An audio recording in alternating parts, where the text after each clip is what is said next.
E vamos iniciar falando sobre saúde, os cuidados com a nossa saúde. Hoje eu recebo a doutora Vanessa Adegas Menin, ela que é psiquiatra, e vai desvendar aí alguns mistérios relacionados à ansiedade. Afinal de contas, o nosso país anda muito ansioso. Mas por que isso acontece? Quais são os tipos de ansiedade?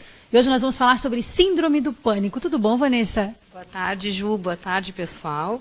É sempre uma honra estar aqui desvendando a psiquiatria e falando sobre um assunto tão prevalente e tão importante que é a síndrome do pânico. Pois é, Vanessa. A síndrome do pânico, nós podemos dizer que ela é a ansiedade no limite?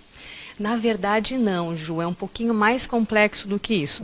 A ansiedade, ela é uma emoção básica, ela é salutar. Nós precisamos dela para tomarmos decisões rápidas no dia a dia. Por exemplo, se nós estamos atravessando a rua e percebemos que tem um carro vindo muito rapidamente desgovernado, nós precisamos fazer algo, agir, né? Sim. Nesse momento existe o medo. O medo acaba sendo o gatilho dessa ansiedade. Esse medo, através da amígdala, que é uma região cerebral, manda um sinal de alerta para as suprarrenais e que elas acabam produzindo dois hormônios, adrenalina e cortisol, que na corrente sanguínea causam diversas reações físicas. Aumentam o fluxo sanguíneo, por exemplo, na musculatura, aumentando o tônus muscular, a força, para que nós possamos correr desse carro. Porque se aumentar o fluxo sanguíneo na região cerebral, por exemplo, que acontece o contrário, tendo mais oxigenação cerebral, nós vamos pensar. E nós não podemos pensar em situações de perigo, nós precisamos correr. Agir. Se começarmos a pensar a cor do carro, o carro não está tão perto, não está tão longe, né? Começarmos a ponderar, seremos atropelados. Então, a ansiedade é normal, isso acontece ao acordarmos de manhã. Quando precisamos levantar, a gente tem um pico de cortisol na corrente sanguínea para que nós possamos viver o nosso dia a dia. A síndrome do pânico, Ju, é uma doença, é diferente da emoção ansiedade, que é a normal. Essa diferença que é difícil muitas vezes as pessoas trazerem né, para si, porque até em relação à diferença dos ataques de pânico, porque a síndrome do pânico é uma doença. Exatamente, Ju. A síndrome do pânico é um transtorno de ansiedade, nós chamamos transtorno do pânico. Existem outros transtornos de ansiedade, por exemplo, o transtorno obsessivo compulsivo, que é o TOC, o transtorno de estresse pós-traumático, as fobias específicas, fobia social, as ansiedades que são decorrentes de alguma situação médica geral. Então, a síndrome do pânico, a ansiedade generalizada, são a síndrome dos pensamentos acelerados. A síndrome do pânico é um transtorno de ansiedade, por isso que é bastante importante nós entendermos, até para a gente poder agir no tratamento, fazer um diagnóstico correto, porque cada uma dessas ansiedades, desses tipos de ansiedade, existe um tratamento específico e individualizado. E como que a psiquiatria ela pode auxiliar no tratamento? Porque a partir do momento que tem um disparador, né, onde tem aquele gatilho para ter os sintomas da síndrome do pânico, é aí que entra a questão dos tratamentos, desde que a pessoa reconheça que precise. E que muitas vezes demora, né, Vanessa? Isso. O psiquiatra, Júlia, sempre precisa ser procurado no menor sinal de problema psíquico.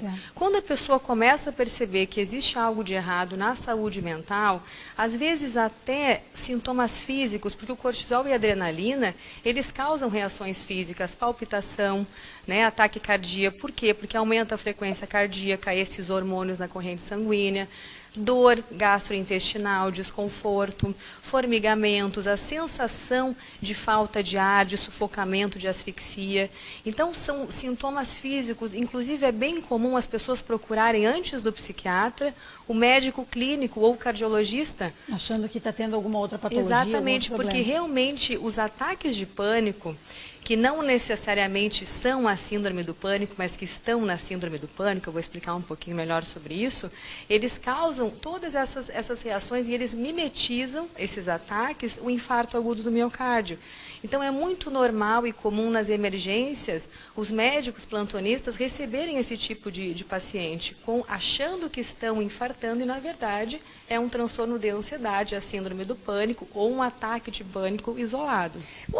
A síndrome do pânico, ela pode surgir a partir de algum acontecimento, algum bloqueio na vida?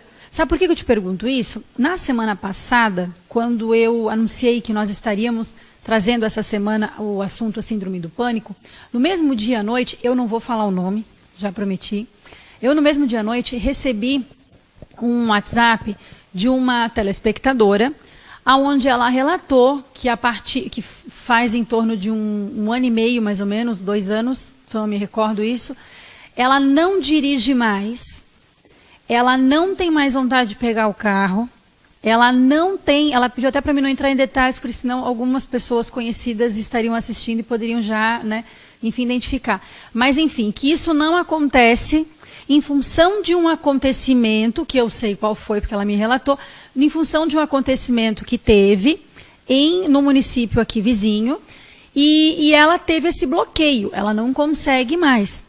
Que nesse dia, ela teve que largar o carro, mesmo com o filho no carro, e ela não dirigiu, mas o carro largou, ligou para alguém da família vir buscar o carro, com a criança no carro, e ela não pega mais o carro. Em função de muitas coisas que ela viu, que ela presenciou, não sei, nesse dia. Então, e ela fala que para ela viajar de carro, para ela entrar num carro, é só em casos de extrema urgência. E que recentemente, na quarta-feira, quando eu anunciei, um dia antes, ela passou por uma situação onde ela precisaria entrar num carro para poder ir até um lugar em Balneário Camboriú. Ela teve uma crise muito grande dentro do carro, de choro, de desespero, de não sei o quê. E naquele dia que eu falei, ela mandou mensagem assim: Ju, parece que caiu como uma luva o assunto e eu vou estar prestando atenção na semana que vem. E me chamou a atenção em te perguntar isso. Essa síndrome do pânico, ela pode ser decorrente de algum fato, de algum bloqueio que tenha acontecido na tua vida ou não? Isso, Ju. Essa é uma das diferenças do ataque de pânico isolado e da síndrome do pânico, que é um transtorno de ansiedade. Na verdade, os ataques de pânico também são um transtorno de ansiedade. A diferença é a seguinte: a síndrome do pânico, existem critérios diagnósticos para que nós possamos diagnosticar esse paciente ou essa pessoa com tal transtorno e então planejar o tratamento farmacológico ou não farmacológico, enfim. Ela já está em tratamento, mas... Que bom. Geralmente, o primeiro ataque de pânico na síndrome de pânico, ele é espontâneo. Ele não tem uma situação, ele não é situacional. Geralmente, ataque de pânico. Isso. Quando a primeira questão, tem um ataque de pânico, cortisol, adrenalina, reações físicas, toda aquela situação que a gente conhece, é um ataque de pânico isolado. A gente não pode fazer um diagnóstico apenas com esse ataque de pânico. O que é importante nesse momento? Procurar o psiquiatra, né, e tentar encontrar outros sintomas, fazer uma avaliação minuciosa, e tentar entender se isso são ataques de pânico isolados, porque o ataque de pânico, Ju, ele pode acontecer em outras doenças psíquicas, entende? Geralmente o ataque de pânico, provavelmente foi o que essa moça sentiu, é situacional. Ou pessoas, por exemplo, com depressão, a gente não tem essa ideia, né? Mas pessoas com depressão podem vir a ter, em algum momento, um ataque de pânico como se fosse um sintoma da própria depressão. Um choro decorrente? Exatamente. O ataque de pânico, nesse sentido, ele não é uma doença, ele acaba sendo um sintoma. É um sintoma. Exatamente. Enfim, quando começa o ataque de pânico a ficar mais frequente, mais intenso, e aí a gente mensura mais ou menos 1 mês, porque precisamos dessa definição para nós nos direcionarmos, né, em relação aos profissionais que atendem esses casos na saúde mental. Então, aí a gente faz o diagnóstico da síndrome do pânico. É importante, Ju, o que eu percebo que acontece? As pessoas demoram para procurar ajuda, né? O que acontece? Teve um primeiro ataque de pânico, ainda não se sabe se faz parte de uma outra doença psíquica ou se é realmente a síndrome do pânico, que é um transtorno de ansiedade, esse que nós estamos conversando aqui. Então, essa pessoa precisa procurar ajuda, observar e tudo mais. Muitas vezes não procura ajuda porque pensa da seguinte forma: bom, eu fui no médico clínico, fiz a avaliação com o meu cardiologista, fiz os exames, está tudo ok. E espera. Só que esse ataque de pânico começa a ficar mais frequente, mais intenso, a pessoa começa a perder a sua funcionalidade, começa a ficar prejudicado o trabalho, a questão cognitiva, os relacionamentos, e aí vem essa questão dessa menina. Porque as pessoas começam a evitar. E a evitação é a pior coisa que nós podemos fazer diante desse problema, porque quanto mais nós evitamos, mais medo nós sentimos e mais cortisol e adrenalina teremos a corrente sanguínea, e é um círculo vicioso. Então, a ideia, Ju, é não evitar, é procurar ajuda. Não esperar. Não esperar, exatamente. Mas é importante deixar claro que ataque de pânico pode fazer parte de outras doenças psiquiátricas com as mesmas reações e, dependendo da intensidade, da frequência, do tempo, da duração, aí é caracterizada a síndrome do pânico. Então, o ataque do pânico é uma... Pode ser um sintoma e isso. Pode ser a síndrome do pânico em si. Ô, Vanessa, em relação a esse mundo louco, né, que nós temos aí atualmente em relação à violência, há muitas coisas que a gente presencia, enfim, hoje em dia os pais cobram muito das crianças para sair das redes sociais para poder brincar, mas ao mesmo tempo proíbem de andar de bicicleta, jogar bola na rua em função do medo, muitas vezes da questão da violência. E falando nessa questão do mundo atual que a gente vive, você acha que ele contribui ainda mais para as pessoas, para produzirem a questão do pânico, da questão da síndrome do pânico, de tratar essa saúde mental de alguma forma, onde possa auxiliar para que não tenha, no caso, a síndrome do pânico, porque tem cura, desde que tenha um tratamento, né? Mas como é que a gente pode trabalhar dessa forma com as pessoas hoje em dia? Ju, o nosso dia a dia contribui de uma forma extremamente negativa, não só para desenvolvermos ansiedade, mas também desenvolvermos depressão, desenvolvermos doenças clínicas, orgânicas, né? Existem alguns vilões da nossa saúde, resistência insulínica, estresse oxidativo, inflamação. Então, isso tudo, o estresse crônico gera não só problemas na nossa saúde mental, não só transtornos mentais, como também nós somos um complexo. Sim. Corpo e mente. Então, precisamos estar atentos para isso. Mas, com certeza, essa correria do dia a dia, Ju, nós estamos sempre correndo atrás e nunca temos tempo para resolver nada. Meu Deus. As pessoas trabalham, em média, tem um estudo falando sobre isso, 12 horas por dia. E aí eu te pergunto a vocês, qual é o tempo que nós temos para cuidarmos de nós, para termos um pouquinho mais de qualidade de vida, para praticarmos atividade física, para dançar, falaremos, né, no programa depois sobre isso, para pensar um pouquinho mais em nós mesmos, né, em questões emocionais, para tentarmos entender, são questões muito mais subjetivas, mas também importantes, né? O estresse crônico, Ju, do dia a dia, ele faz com que nós liberemos o cortisol de uma forma contínua. Isso causa diversos problemas, como eu falei antes. Então, com certeza, contribui, sim, de uma forma muito negativa. Existe uma coisa chamada genética. A genética na ansiedade é em torno de 40%. Influencia bastante. Influencia bastante, mas não é 100%. Se nós formos pensar que o restante são condições ambientais, a gente pode ter certeza que nós somos autores da nossa história, nós podemos mudar a nossa genética. A genética não é sentença. Então, se nós for repetir, eu acho que ser redundante nessa situação, falando sobre o estilo de vida, é importante para as pessoas introjetarem essa ideia, porque é isso que vai fazer com que nós não tenhamos doenças e que, se desenvolvermos as doenças, o tratamento é muito mais eficaz e é muito mais tranquilo. Então, o estilo de vida saudável é atividade física regular 5 vezes por semana, 45 minutos de caminhada, mas pode ser dança, pode ser academia, enfim.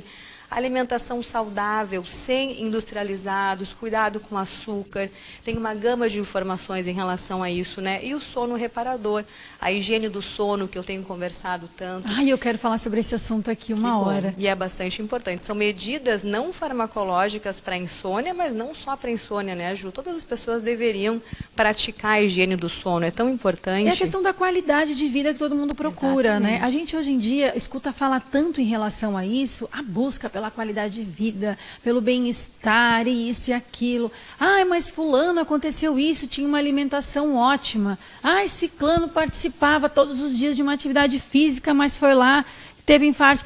Então, assim, ó, mas o que ele fazia em relação ao sono dele? Ele praticava atividade, mas como é que era? Será que como que ele era no trabalho dele? Né? Então a gente tem que ter um equilíbrio na nossa vida, em todos os momentos. Assim como a Vanessa estava falando, que em média a gente trabalha em torno de 12 horas por dia, eu digo além disso. Porque tem pessoas que trabalham 12 horas por dia, mas mesmo estando paradas, continuam com o cérebro trabalhando, porque como se fosse uma fuga para aquilo que está trabalhando, isso vai prejudicando, ou seja, fica naquela preocupação o tempo inteiro. Isso já pode ser o transtorno de ansiedade generalizada, ou a síndrome dos pensamentos acelerados. Nós temos que atentar muito para isso, na verdade, Ju. Estilo de vida saudável não é clichê. Isso é comprovado cientificamente, não é autoajuda. Tem comprovações científicas, nós temos verdades absolutas em relação a isso. Por isso que é importante, mas também não adianta nos alimentarmos bem e não praticarmos atividade física e dormirmos 2 horas por noite. Então, realmente, as pessoas sempre me falam, doutor, é tão difícil. Gente, é muito difícil, mas é extremamente importante e é possível. Buscar o equilíbrio, né? É muito mais fácil, e parece mais fácil, mas não é o melhor, tomar um remédio com um golinho de água e achar que tudo está resolvido. A medicação é extremamente importante, mas existem outras questões. A gente pode falar do tratamento multidisciplinar e o estilo de vida saudável vai entrar sempre. Quando a gente pensa em longevidade com saúde, existiu uma matéria, as pessoas que nasceram em 2015 poderiam viver 142 anos, ou mais ou menos próximo disso. Nós podemos viver muito mais. Tem um estudo que diz que nós poderíamos viver 5.000 anos. E eu acredito que podemos viver muito mais e com mais qualidade se nós atentarmos para o estilo de vida saudável, desacelerar, desestressar, as terapias holísticas, as terapias alternativas, a meditação, Ju, tem comprovação científica. Ela faz todo um processo biológico no nosso corpo e ajuda não só a nossa saúde mental, como a nossa saúde orgânica, física também. É buscar realmente a qualidade de vida tão, né, que todo mundo tanto quer, mas de uma forma ativa. Exatamente. Não somente ficar, né, falando. Atitude, né, atitude, Ju? Ter atitude, começar a agir. Obrigada, viu, Vanessa? Olha, bem que nós falamos, né, que seria pouco tempo a gente poder falar sobre um assunto que é tão amplo, né, que é tão importante. Mas retorna aqui para a gente poder conversar mais vezes, aí desvendar os mistérios da psiquiatria, da nossa saúde mental.